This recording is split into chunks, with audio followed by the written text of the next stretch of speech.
इँटाहरू भेटेका छौँ। यो इँटा पनि प्राचीन इँटा नै हो यो, किनभने यस्तो इँटाहरू चाहिँ हामीले यो क्षेत्रमा मात्र होइन मौलापुरमा पनि भेटेका छौँ।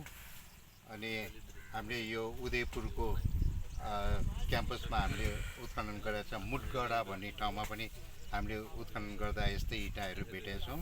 र खोक्सार सप्तरीको खोक्सार भन्ने ठाउँमा पनि हामीले उत्खनन गर्दाखेरि यस्तै इँटाहरू भेटेका छौँ।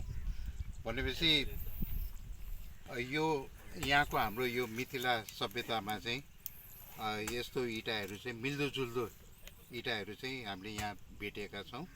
र यो इँटाको साइज पनि झन्डै झन्डै उस्तै भेटेको छ। अहिले जस्तै यो 26, 26.5, 20 र 5, 26.5 चाहिँ लम्बा, 20 इन्च चौडाइ र 5 सेन्टिमिटर चाहिँ यो मोटाइ भएको चाहिँ इँटाहरू भेटेको छ।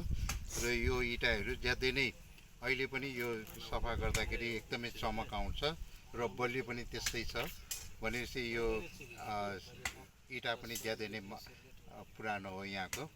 र यसले गर्दाखेरि यो मिथिला संस्कृतिको चाहिँ जहाँ पनि यो इँटाको संरचनाहरू छ त्यो चाहिँ उस्तै साइजहरू चाहिँ हामीले भेटेका छौँ। खालि हामीले चाहिँ कति पुरानो भन्ने कुरा चाहिँ हामीले चाहिँ त्यहाँ निस्कने कि त सिक्काहरू निस्कनु पर्यो, कि त मूर्तिहरू निस्कनु पर्यो, कि त अभिलेखहरू निस्कनु पर्यो। त्यसैको आधारमा चाहिँ इँटाको पुरानो हो कि ढुङ्गाको पुरानो हो भन्ने कुरा पनि निर्कुल गर्न सकिन्छ। तर हाम्रोको अरूमा चाहिँ हामीले त्यस्तो अभिलेख भेटेको छैन।